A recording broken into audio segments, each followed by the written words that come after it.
As a moving business owner, your day starts with a plan. But what happens when your movers don't show and that plan falls apart? Last minute no-shows. You're left to bootstrap, jumping in as an extra body. Yet sometimes, even that's not enough. This isn't just a disruption, it's a barrier to your business growth. Introducing Moving Force, your on-demand moving team. With Moving Force, say goodbye to no-shows and hello to peace of mind. With reliable, on-demand staff ensures you're never undermanned, turning your operational nightmares into a thing of the past. Moving Force, where every day is moving day and every move is smooth. Empower your business and keep growing without missing a beat. Join Moving Force today and move forward with confidence. All right, y'all. Welcome to another episode of Mornings with Movers. I am Dwyght with Moving Force, as well as Mack's Moving Training. We got Ryan Marsh in the building with Super Move, and we're going to have a good day. Woo. Started out kind of a little rocky on my side already, but, that's just normal stuff. So, what up, y'all? I hope y'all been having a great summer. It's the end of the summer. It is the 28th, and you probably won't see this replay for a little while, but for those that are watching it live, we're at the end of the summer. Crazy. Yeah, it is crazy. Everybody's going back to school. The season is going to start changing. The leaves are going to start dropping off your trees. Yeah, and for you up north people, it's time to dial it in because that snow is going to be coming real soon. Dude, a few months and we got snow flying, which is crazy. I'd say the wild thing for me is when I was in the industry at the moving company, I felt like peak season was so long. And now that I'm outside of peak, I'm like, man, I feel like we just started and it's basically, for the most part, the traditional peak is just about over. Mm-hmm. So let me see who we got on. Geez. All right. So let's see. What is the topic going to be today? Besides, y'all need to turn it up, turn up the dial, turn up the marketing dial. I had a chance to watch Ryan's Super Move videos. I didn't watch it in full, but I've seen some, clips and whatever the case is of the Super Move on the road tour. Some good stuff out there. Which clips did you watch? Dude, we have so much content to put out. There's only been a scratch of the surface of what we've done. So this is going to go on for a long time. So I'm really, really excited to see a lot. I haven't seen a lot of the footage myself. I seen the put together video, I should say. Yeah, I seen the one put together video. I didn't watch it in full. It was like 15 minutes. Of kind of like just the introductory of your driving around, and then I think I met with Gentoo Giant Movers. Yep. And then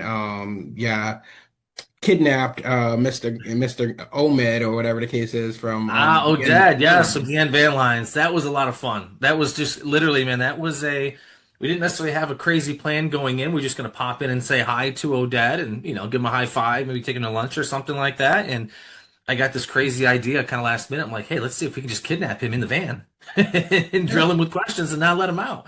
And of course, as Oded is an incredible sport, with just about everything, he was more than willing to play and have some fun with us. So it turned out great. So he loved the video. That's, so. Yeah, no. So definitely, you gotta have fun with it. If you are a local guy, build that community around you. Go to these local events. Look up Facebook groups for these local events. I just actually found a bunch of local events and local groups in my Facebook network where it was like, okay, you know what? That's where I need to be. Build my brand and continue to grow my company. Now, of course, I'm in multiple endeavors, so it kind of works itself out. But, it's one of those things where your local presence is going to be huge. Now, if you're on the road and you're a long distance mover, probably 60 to 75% of your jobs, it's going to be a little hard to be a hometown dominator as well as be a on the road demon or whatever they like to call you on the road guys. But if you are local and you're looking to stay local, do maybe 20 to 25% of your moves long distance, you can build a solid presence. Like it was to that point where when I had Louis Mazzaro was doing the whole industry training, he talked about digging it deep, finding one area of business and really digging it deep. And that's where the local come in.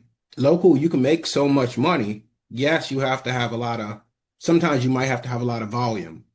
But if you meet the right people, like Ryan mentioned, you can make 20, 30,000 off of one deal or whatever the case is, where that may have just covered your long distance job.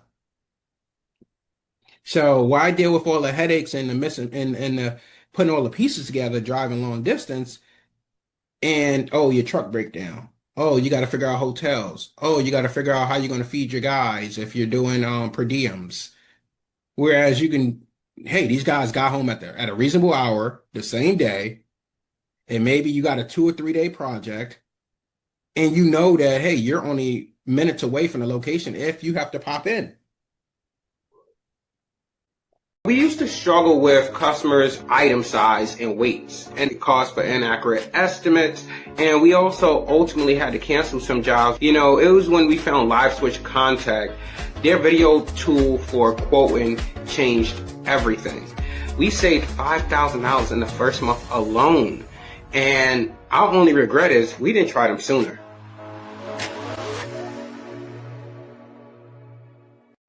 I don't know. What do you think, Ryan, about that hometown dominator? I think hometown dominator, to me, it doesn't matter. Again, just my opinion, doesn't matter which line of business that you thrive in. If you're going to dominate your hometown, you're going to dominate your hometown.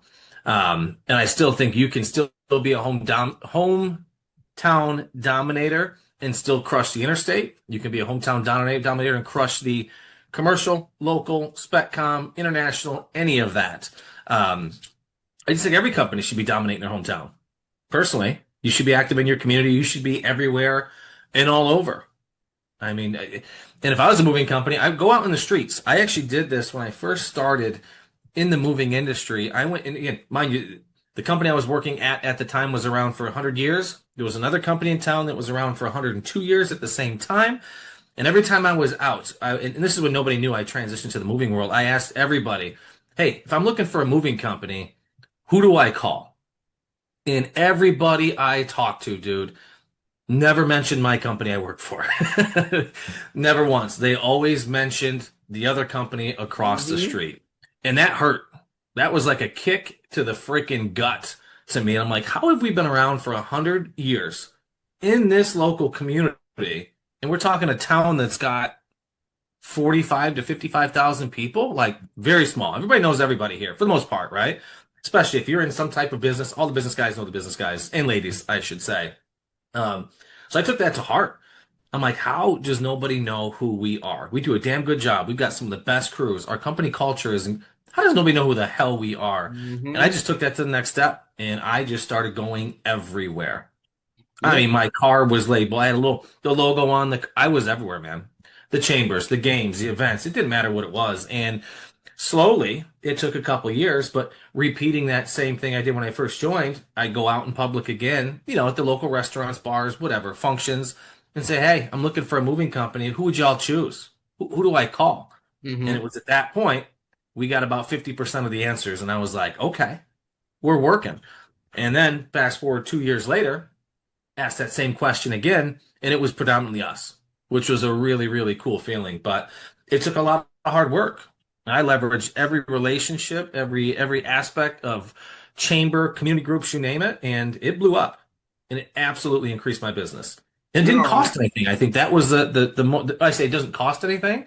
Minus a couple $100 here, a couple $100 there. I wasn't dropping crazy advertising money at all. It was just being present at the right place and the right time at all times. Yeah, and the crazy part is, and maybe I'm probably speaking from my perspective as well, but most people don't even know the power of the Chamber of Commerce, and sometimes neither do I. But there's I'll tell you, it's not a trick, but I will, and again, I can only speak on behalf of the 3 Chamber of Commerces in my area, the Chemung, Steuben, and Schuyler County, because I was active in all 3, right? And all 3 are within a 15-20 minute drive, right? So, and then we'd actually have a group where like a tri chamber event, whereas all three chambers would get together in one area. So every year they rotate it to the different chambers. Um, but the chamber to me is what I learned is if you just sign up, right? You pay your 340. I don't know what the dues are across the country, the chambers, but ours was like 300-400 bucks. If you just pay that, you're just paying that. You are going to get absolutely freaking nothing out of it. But what I did is we paid, we joined. I signed up on their mentorship program where I had somebody that's been a long-standing chamber member that adopted me, we'll say, to show me the ropes. I joined the ambassador committee. I also joined the business roundtable, which you're talking you meet once a quarter for lunch. Not that big of a commitment, but I was at every business after business event. I helped almost every event set up, tear down, delivering water to the workers, things like that. It just became to the point where anytime I showed up at the chamber events, it wasn't, hey, there's Ryan. It was, hey, there's the mover guy. Like that was like the running theme of, hey, mover guy's here. Hey, can you help me move this water to the second floor? Or, hey, can you move this here? Like that was just and it was part of that was kind of detrimental because they kind of lost the name of the company I worked with. So it wasn't, hey, move with such and such company. It was, y'all need to move with Ryan, which initially I thought was cool. But looking back, I probably should have handled that a little bit differently because it did open me up 24/7. I was working 24/7 for many, many years, man. And it burnt me out. And it's one of the reasons why I am here where I'm at today. So I guess in the end, looking back, it's probably the best thing I ever did. When your team isn't trained, mistakes happen. Jobs go wrong. Customers complain. And your business? It suffers. At Mack's Moving Training, we help moving companies like yours build strong, reliable teams from the inside out. From mover and driver training to sales, operations, marketing, and leadership, we give your people the skills to succeed. When everyone is trained, everything runs smoother and your business grows stronger. Training isn't optional. It's essential. Stop guessing. Start training. Join Mack's Moving Training today. I was getting tired by you telling me all that work they had you doing. I was like, oh, Lord. It just our chamber. Well, there's a difference though. There's some chambers that are very active in their community, and there's also chambers I'm very aware of that don't do much. And I will say, shout out to the Chemung County Chamber. Those guys, it's event after event. They're just everywhere, and they do a freaking hell of a job. And they also had packets, and I thought it was kind of crazy. They said, hey, we have people that are moving to this area or are inquisitive about the Elmira area, which I find hard to believe, minus Mark Twain. There's not much here, we'll say. And they said people call in and they want these packets of what to do, where to go, what have you. Would you mind throwing in some of your moving language? So I basically dropped in my moving packets in their 300 packets that they had. I think it did cost me like $100 to do so. And I'll tell you how many calls I got from that. So almost like a postcard thing, like postcard outreach, but I dropped off the moving packets to the chamber. They put them in their welcoming packets that they would ship out to people that requested them. And we booked a lot of business from that. It's a sleeper mode. But and no, that's definitely valuable. I would say that there's a lot of different times where you could definitely seek your information in the folders, especially with realtors as well. If now I've considered joining a realtor association or real estate association, whatever they would like to call it. And I know if you get in with the real estate agents or so like that, or even work something out with their brokerage, where in their welcome folders, you guys can probably put your flyers in there, or one of the real estate agents were creating folders, and the folder, in the outside pockets or outside cover and back had slots for vendors, which was pretty genius. They did pretty much like a collage or something like that. And they would say, hey, how would you like a spot? You can either get a spot on the front that might be a little bit more expensive, or you can get a spot on the back. Either way, they're gonna flip that folder around, hopefully. So, and then you pay a small little fee, and then they say, oh, we got like 3,000 or 4,000 folders that we're expecting to send out this year. And you're gonna be able to get in front of a lot of our clients or whatever the case is.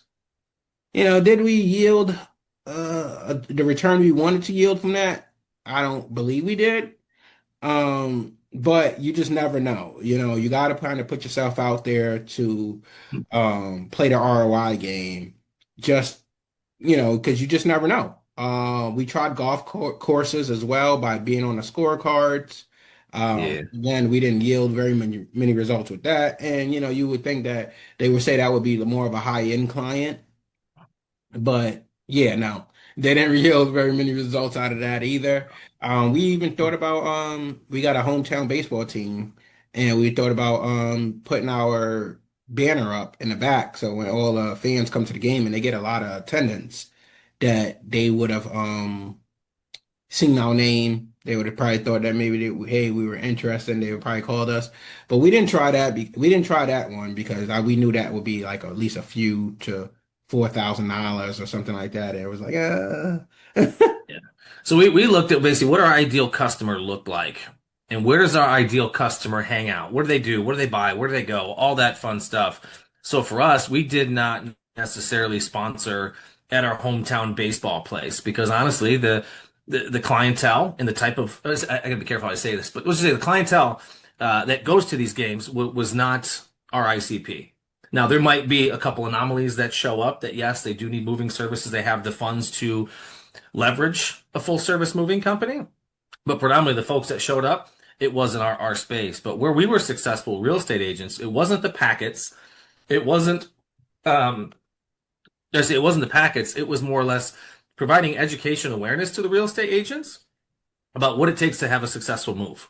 Because let's face it, real estate agents, they know their business inside and out. Okay. mm-hmm. Do they know the moving world and what it takes? Some do. Now, I will say that the agents in my town at this point, they know what it takes because I put on presentation after presentation of what it takes to have a smooth move. Not a perfect move, right? But a smooth move. And that helped them with their clients. So we weren't doing the crazy referrals and things like that. It was, hey, we joined the local real estate chapter, went to their meetings, and then we buy lunch maybe once a year, potentially twice a year, and put on a presentation of what's working, what's not, and what have you. And then once those relationships were established with the real estate agent, I would basically hold a little meeting with them and say, hey, out of the 32 referrals that you've given me, we moved 26. Out of that 26, 24 gave us 4.9 stars in reviews. The other two gave us a 3, the one gave us a 4. And here's why. And I just basically walked them through kind of the chain of events and educated the real estate folks to know like what it takes. You can't have your client, if your client needs to they got to contact us as soon as you're meeting with your client, they should be reaching out to us. So if you don't want that hang up between closing, moving, this is what we have to do. So any way I could make the real estate agents' lives easier and make them look good in front of their customer, it was just a win-win all the way around. Yeah, no, and that makes sense. And I think like with Move Soon, if I'm saying their name right, the postcard company. I don't think I've spoken to I think Alex in a long time, Yep, if it's his name. But they had a really good system going on with theirs where, they do. you can stay in contact with the real estate agents, you can let them know, what's going on, introduce yourself however you need to do it. And yeah, I They've think also just cracked the code because I spoke with Alex, gosh, I don't know how many weeks ago it was, but they have rental data now, mm, which to me is that's when you get that rental data, those are year-long leases, right? So that's a move after a move after a move after a move. So now you have that data. Now you tie that into your CRM with automations and reminders. So say, I get the information from Alex and Move Soon. Dwight's looking to protect. I contact Dwyght. I move Dwyght to the new apartment complex. During our conversations, I found out that, or you're telling me, hey, I signed a 1-year lease. I'm not sure I'm going after this, but at least for 1 year, I'm going to be here. So after I move you, I set it up in my CRM for an automation for 9 months after I move you to reach back out to Dwyght and check in. Hey, Dwyght, are you sticking around for another year? Or hey, Dwyght, are you looking at potentially moving? If so, we're here to assist again. And how many leads we drummed up on that from previous customers that we moved was incredible. And not having to track and follow and what have you because my system automatically reached out was killer. But mm, I love apartment moves, man, because they're always building new complexes. The new complexes are always, $100, $150, $200 less per month than the other complex. So what are people doing? Oh man, for $150 less a month for a new build, I'm going there. What they don't realize is they're saving $150 a month in their rent, but they're paying $1,200 for the move to happen. So in reality, it ends up being like a net neutral what they pay. But consumer mentality, right, is hey, I'm saving $150 a month. But we killed it on the apartment moves. Yeah. No, man, I know a lot of people like to shy away from the apartment moves. A lot of people like, oh, we'll just do postcards and do, big moves or whatever the case is. But, in my opinion, it was too far in between. Like, you might send out 5,000 postcards just to get maybe three, four, or five moves out of it and hope that obviously those three, four, or five moves pay for all the postcards you just sent out. But it's like, how much did you have to go send return? No, I wish these guys, so you're talking Move Soon, MovingLetters.ai, USA Home Listings, and I think there's a couple others that are out in the mix. I wish this shit was around back in my day. Because I tell you, what we used to do, and you probably did the same thing, is I'd have my buddies shoot me over all the recent MLS listings, from 150,000 up to 1.5 mil, because we don't have homes. Well, we do now, but we didn't have homes higher than $1 million in our area. They sent me all the listings, and I'd scroll through them, make sure that they were lived in, they weren't vacant homes and things like that, and then literally print off sheets of addresses with the names, current resident, blah, blah, blah, blah. And I had a little custom postcard that we made in the shape of a house that stood out like nobody's business. So when it shows up in the mail, everybody gets the same, these size things, whatever you want to call them. Ours is shaped like a house with a damn chimney. It was pretty cool. And that worked. But I'd spend 2 to 3 hours on a Monday, every Monday, sending out postcards, and it worked tremendously. But now, shit, you can reach out to these guys, and they do it all for you, and it's more cost effective than it was for me doing it. And I think there's a lot of skepticism in that too, because you expect a certain amount of return, like bounce backs, and all the bounce backs are supposed to come to you. So when you're like, oh yeah, I'm used to getting about 3 to 4 postcards coming back, maybe bi-weekly or whatever the case is, and you don't get any back, you kind of start to question like, huh, are you I think saying? how some of these guys are doing it too is like the letters might come back, but inside that envelope is still that handwritten postcard that can still be used for another client. So if you do get those bounce backs, when I got a bounce back, because I just had the actual postcard, it had all the stuff all over. It was very difficult for me to repurpose those, right? But the way these guys are doing it now, they're showing up in, not an envelope like this, but nice envelopes. And if it does get bounced back, you just open up that envelope, I'm assuming, pull the handwritten letter out and just rewrite it and send it to a different home. That's what I would do. Yeah, it makes sense. But they did have like when I first started, they had a company called I think movingleads.com who did postcards. Now again, they charge.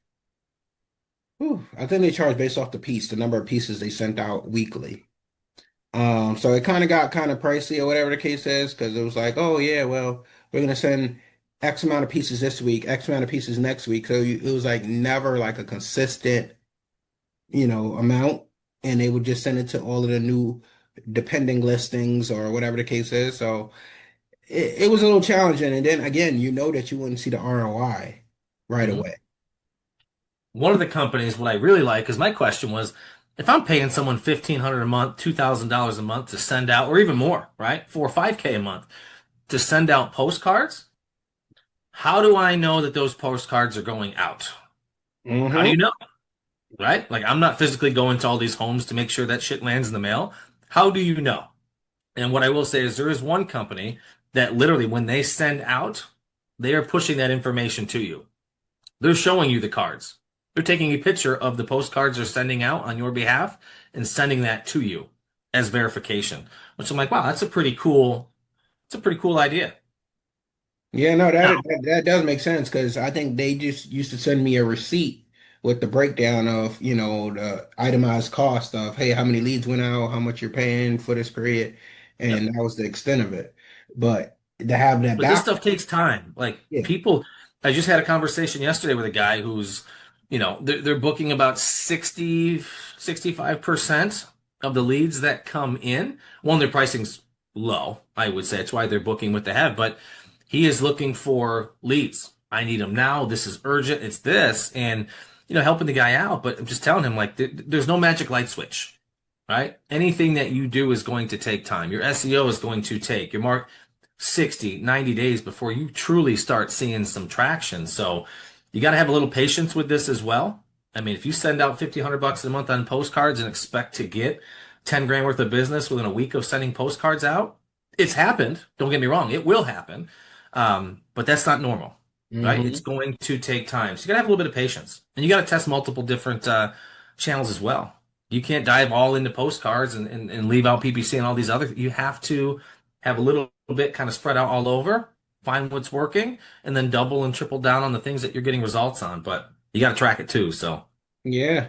No, I haven't even looked into these lead providers. I haven't heard too much about them in a very long time. I don't know, what their directions are. I was looking at my previous marketing ROI report and I was just like, horrible, horrible, horrible. Okay. Maybe there's a couple of one or two here, but and I'm just like, because I always used to want to give them a second or third chance, maybe second chance, where it was like, I tried them out for the first quarter of the year. Let me try them again in maybe the third quarter of the year. Maybe something changed. And then you realize that they're still horrible. yeah, now if you know of any good lead provider that I could work with that has solid leads, minus the companies we've already discussed or what have you, like love to have a conversation. Love to have a Yeah, it's too conversation. I many. spoke with one Mhm. and thought we were gaining some traction. But when it came down to, I asked for like 3 days. Hey, what does it cost to get these leads bundled? And it kept getting punted and punted. So I'm like, man, either the leads aren't that great or this is super, super expensive. And they had a minimum buy-in of $20,000 a month. And I'm like, dude, that's just not, You know, you're the funny, insane. the funny part is, I spoke to a person who was like, "Yeah, I do marketing. I do Facebook marketing ads for my clients, and I target the moving industry." Cool. Okay. He was like, "Yeah, I get really amazing results, showing reports, marketing across the Facebook platform." And I'm like, but he asked me, "Oh, well, how do you think I can get some more clients or whatever the case is?" And I'm like, possibly do Facebook ads. And he's like, "Oh, but those are expensive." Dude, you're in the space of doing it for people, but you want to do it for yourself? Oh, man. So I was like, "Oh, oh, okay. Well, it's different when you're playing with somebody else's money, right? I guess it is."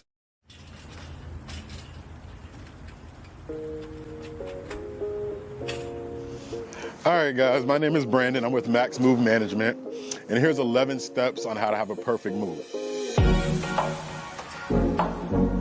The first one, the office should call, or your dispatcher should call the customer 2 days prior to arrival.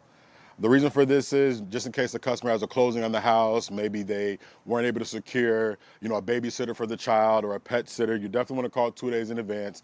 This helps the customer be prepared, and you make sure that you as well know that you're going to a customer that's also prepared. Two, the crew should also call the customer prior to arrival to the home. After the guys have already geared up, you got all your equipment in your truck, you got your address punched into your GPS, go ahead and either the driver or the helper, give the customer a call or a quick text, let them know that you're en route to your location and provide them with the ETA. This also sets the expectation for the customer to be back home just in case they would have dropped their kids off to school. For the third one, look to keep the customer happy, break the ice in the beginning. So pretty much this means when you walk up to the house, knock on the door with your best mannerism that your mother taught you or father, you knock on the door, introduce yourself. Hi, my name is Brandon. I'm the foreman. This is my helper. And you introduce the team that you have with you. So, But then again, that make me question if he's using other people's money, doing his thing, and he's seeing these tremendous results, yet he's not following his own playbook because it's too mhm. expensive. Something Yeah, don't yeah, something don't line up there, Dwight. you leave that conversation on dot dot dot. Yeah, just He's like, "Why are you putting so many periods?" Dot dot dot dot dot. But yeah, I hope y'all got some insight. I know that we kind of was all over the place about, obviously off season. this is But quick. you are leaving the busy season. It's getting to that point where we're going to be going into third quarter in another month. So you guys gotta figure it out. Figure out what's your game plan going into the off season. Figure out if there's some extra workload if you're just focused on residential. Figure out if there's some last mile final delivery companies that you can get affiliated with. Diversify during the winter. It don't have to be a long-term game. Look, diversify all year round, right? I mean, diversification, we should have a little show on this one here. I mean, diversification, if you're already doing storage, and I think this is where people kind of get diversification mixed up a little bit, is you can diversify your storage. You can not just perm storage, not just local storage. You can have multiple different types of storage. And I think that's the thing when you are diversifying, rather than jump into a lane that you're not familiar with and say, hey, let's just see, start off where you are. Hmm. If you're offering a particular type of storage now, look at the other 25 different types of storage that you could also get into. Start small, start there, grow out. If you're already doing small delivery services, there's multiple different services of deliveries that can be had with multiple different companies and things like that. So stay in your lane to start, do what's comfortable to start, and just slowly grow that machine. Yeah, and don't do it yourself. Don't do it all by yourself. After you become a certain level of established, expand, break it into departments. Hey, this is our final mile delivery department or whatever the case is. It don't have to be fully staffed. Don't get me wrong. I'm not saying go crazy. Maybe hire a VA or somebody that can manage, some of the admin task of that department. While, you still run your other departments. You don't have to like, oh, well, I have to have a salespeople on that side. I got to have all of the other people. No, stay No, small, same team, same crew, basically same process. but just have, someone that maybe overseeing it or maybe somebody that can go out and get more contracts, solidify more contracts. Oh, well, hey, we know that these John Deere delivery service, they offer final mile. Oh, we know Amazon offer final mile. Have them do the research on the back end to scrape. And then you or whoever you have in charge validate that hey, this is who we want to partner with. Here's the rates. Here's the VA can monitor it. So anytime an email comes in, hey, yeah, Ryan, we got a final mile delivery job that just came in from John Deere deliveries. They said, can we do this this day or whatever the case is? I just wanted to run it by you. Just so that you're not overwhelmed. Fun, man. Once you diversify, and again, doesn't work for all. I know plenty of companies that strictly just do local moves and they're, 12 to 14 million dollars a year. There's no need for those guys to diversify, right? But get the market that they're in demands local moves. That's their lane, that's where they go. For us, it was spotty. Local was hot, interstate was hot, then they're not. Mhm. Commercial gets hot, then it's not. International gets super, super hot during this 90-day window of the year, and then it kind of trickles in. Oh, and by the way, military sprinkle in throughout the entire year. So just knowing the different lanes and their times to shine is, and again, working in those 90-day chunks. Mhm. So, all right, y'all. So we are at the top of the time. So you guys hopefully got some good gems out. We will see y'all next week. Yeah, yeah, take care.